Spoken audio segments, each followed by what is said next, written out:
you're a Democrat, I know all of you are hearing from your constituents how really ridiculous we look because we can't get on a bill for political reasons.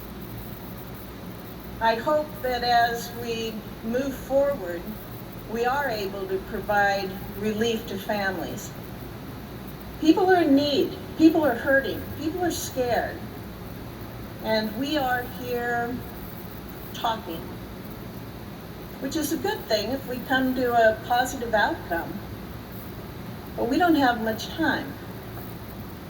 We have small businesses across this country that are hurting. I've heard from my dentist, I've heard from my neighbors who are very concerned about what's going on and if they're even going to be able to provide for their employees, their families, and have a business to come back to. But when you talk about livestock, I think Nebraskans have a good understanding of that, because livestock is the economic engine in the state of Nebraska. It's the biggest revenue provider in agriculture in the state of Nebraska. It is a part of that ag economy that drives our state's economy. And ask them, what's going on. The senator from North Dakota talked about the losses, extreme losses that we're looking at. And when I'm talking about farmers and ranchers, I'm talking about family farmers and family ranchers, and how people are looking at their families, they're looking at their neighbors, they're looking at their communities. This coronavirus is adding another dimension to an already battered agriculture economy. And this disease has been driving down crop and livestock prices. And therefore, I am adamant that in this bill, we have to provide relief to address that.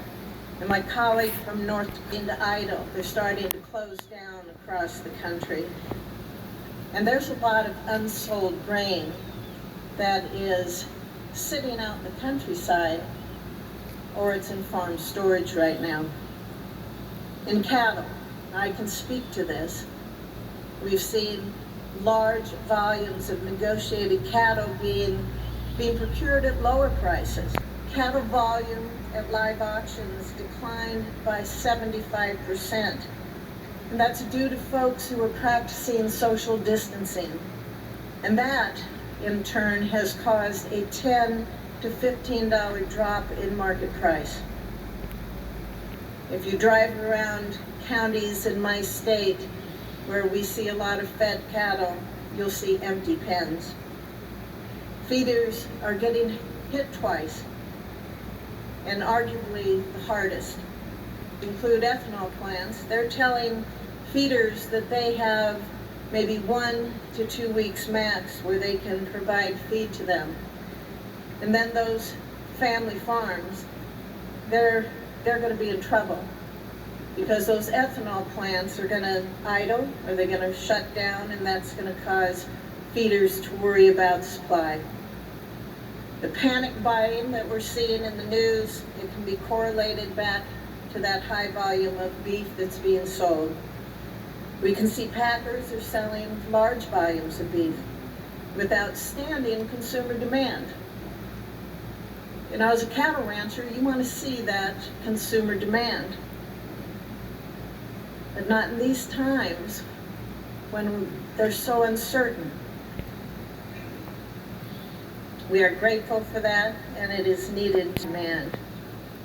Beef sales are increasing, boxed beef prices are, and producers, Mr. President, producers need to be able to share in the price gains of this unexpected surge in demand. In reality, the opposite has been happening. I've been working with my colleagues on measures that's in the CARES Act to provide some relief to people in my state and across the heartland who are working to keep the world fed during this pandemic. The provision that we have in this current version of the bill, it will help provide relief to cow-calf producers and feeders through a commodity credit corporation, the CCC that we've talked about, so we can have that increase, so that livestock, beef, pork, poultry can be included. And that can also assist other commodities. We need to be here to provide relief and to have a plan for recovery